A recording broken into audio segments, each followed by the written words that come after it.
All right, shalom, shalom. Real Hebrew Israelites coming in week out to prophesy the downfall of America and this society. First and foremost, I want to give all praise, honor, and glory to Yahweh, Bahashem, Yahweh Shai, Bahashem, Akapadash. Double honor to my elders and apostles who get a millstone, who rule well and teach well, and being great example to us younger brothers. And peace and blessings to those for elect, who will not part of that number. I'm the brother Qadar from the GMS Brand Chicago. I'm back another video.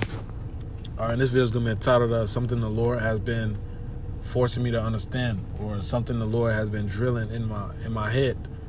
All right, because knowledge is knowing something, but wisdom is actually applying it. What's the point of knowing something when you're not going to apply it? Shit, it started last week. Some nigga at my job just started some weird shit, man, and it ticked me off. But, I let it slide. It's been happening all week, And,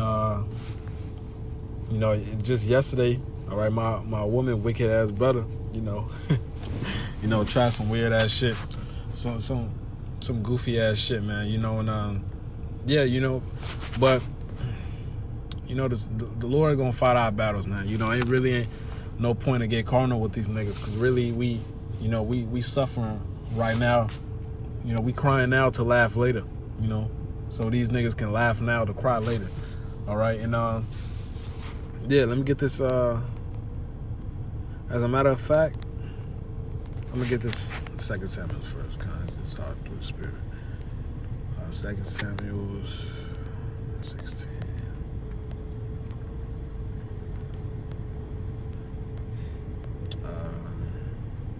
16:5. And when King David came to Bahurim, behold, thence came out a man of the family of the house of Saul, all right, related to Saul, whose name was Shimei, all right, the son of Gera. He came forth and cursed still as he came, and he cast stones at David, so he was throwing rocks at him, and at all the servants of King David, and all the people and all the mighty men were on the right hand and on his left. So, his people was around him. His mighty men, his followers, right? His servants. Verse 7. And thus said Shimei when he cursed, can't come out, thou bloody man, thou son of Belial. So he accused King David, being a sodomite. All right. Yahweh have returned upon thee all the blood of the house of Saul, in whose stead thou hast reigned. And Yahweh have delivered the kingdom to the hands of Absalom thy son. So he was poking fun of him. All right, saying the Lord took the kingdom away from you and gave it to your son. All right, and behold, thou art taken in thy mischief, because thou art a bloody man. All right, then said Abishai, the son of Zeruiah, unto the king, why should this dead dog curse my lord the king? Let me go over, I pray thee, and take off his head. So he was like, let me kill him. Let me take him out. And the king said, what have I to do with you, ye sons of Zeruiah? So let him curse, because Yahweh has said unto him, curse David.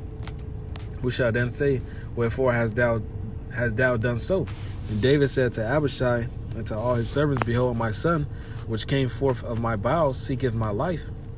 How much more now may this Benjamite do it? Let him alone, and let him curse, for Yahweh have been in him. It may be that Yahweh will look on mine affliction, and that Yahweh will requite me good for his cursing this day. So King David had mercy on him, He was going to let the Lord take care of that. All right, and he knew it was part of his trial. But the point is, this is the mightiest man under Yahweh Shai. He chose to have mercy on somebody, just talking down on him, and it said he threw stones at him, cursing at him. All right, but he didn't choose to be carnal. This the same man that ran through a troop, leaped over a wall. All right, slayed tens of thousands of people. All right. This is 2 Samuel 19:16. And Shimei, son of Gera, a Benjamite, which was of Bahurim, hasted and came down with the men of Judah to meet King David. And there were 1,000 men of Benjamin with him, and Ziba the servant of the house of Saul, and 15 sons and his 20 servants with him. And they went over Jordan before the king. All right, came to see the king. And there went over a ferry boat to carry over the king's household and to do what he thought good. And Shimei, son of Gera, fell down before the king as he was come over Jordan. So he bowed down. Slack. And he said unto the king, let not my lord impute iniquity unto me, neither do thou remember that which thy servant did perversely the day that my lord the king went out of Jerusalem, that the king should take it to his heart. So he's asking for forgiveness. For thy servant doth know that I have sinned. Therefore, behold, I am come the first this day of all the house of Joseph to go down to meet my lord the king. But Abishai, son of Zeruiah, answered and said, shall not Shimei be put to death for this, because he cursed Yahweh's anointed? All right, because he cursed the King David. And David said, what have I to do with you, ye sons of Zeruiah, that ye should this day be adversary unto me? So what did I do to be your enemy? All right, shall there any man be put to death this day in Israel? For do not I know that I am this day king over Israel? Therefore the king said unto Shimei, thou shalt not die. And the king swore unto him. All right. So, King David had mercy on him. Like I said, this is the man that slayed tens of thousands of people. Okay. And just to further get to the point is let me get this Galatians 5 real quick. I forgot I had that down. Galatians 5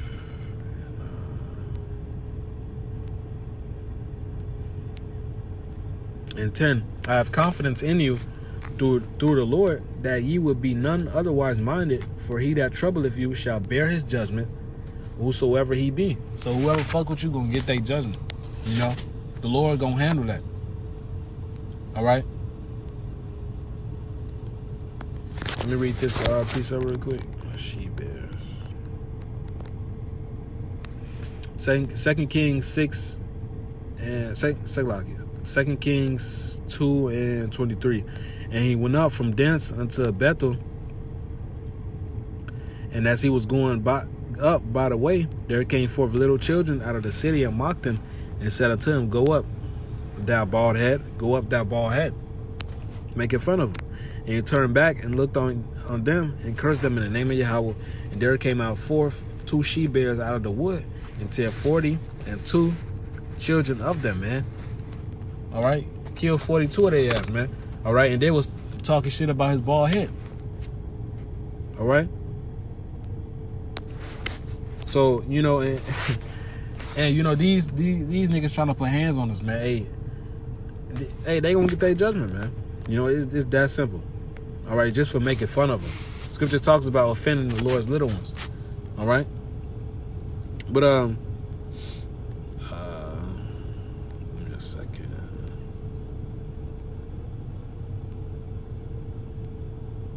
This is Galatians 5 and 25. If we live in the Spirit, let us also walk in the Spirit. Let us not be desirous of vainglory, provoking one another, envying one another. All right, and that's plain. And I could start off from verse 16, but the point was already made. We ain't gotta get cornered with these niggas. Now, don't get me wrong. If they put their hands on you, then do what you do. But we gonna let the Lord fight these battles, man. Because these niggas not even worth our time. All right. This is and I seen a quote. It said, "If you face the adversary, you doing the right thing." All right. This is 1 Samuel 21 and 10. And David arose and fled that day for fear of Saul, and went unto Achish the king of Gath. And the servant of Achish said unto him, is this not David the king of the land? And did they not sing one to another of him and dance, saying, Saul have slain his thousands, and David his 10,000? And David laid up these words in his heart, and was so afraid of Achish the king of Gath. And he changed his behavior before them, and feigned himself mad in their hands, and scrabbled on the door of the gate, and let his spittle fall down upon his beard. So he played as if he was a madman, retarded, crazy. Let his spit fall between his fall down from his beard. Okay. Have I need of madmen, that ye brought this fellow to play the madman in my presence? Shall this fellow come into my house? All right. This is the next chapter, verse 1. It says, David therefore departed thence, and escaped the cave of Adullam, And when his brethren and all his father's house heard it, they went down thither to him. You know, so they let him go. You know, he left. All right. That was just him. He was in just pure wisdom, man. You know. Like I said, this the man that slayed tens of thousands of people, man. Okay. Chose to use his brains over bronze. However you say that shit. Okay. This is Ecclesiastes 7 and 9. Be not hasty in thy spirit to be angry, for anger resteth in the bosom of fools, man. All right. So don't be quick to be angry. Only a fool is quick to be angry, man. The scripture talks about ruling your spirit. You can't let people tick you off. All right. And you know, the word demon means intelligent. You know, so Satan knows little words, little actions that'll tick you off. All right. And he wants you to get carnal. It's all a test from the Most High. All right. Satan can't do nothing without the Most High's permission. All right. The Most High is balancing all us out. Like the elder Zahab in Mississippi said, you know, if you're a brother that's too austere, Lord gonna put you in a situation where you're gonna have to calm down. You know, if you too calm, all right, the Lord gonna put you in a situation where you're gonna have to put your foot down. You know, the Lord, works with every brother differently. You know, so Lord willing, that was an edifying video. I want to give all praise, honor, and glory to Yahweh Shem HaShai, Bashem Kagudash, Shalom, and the Bible Bar.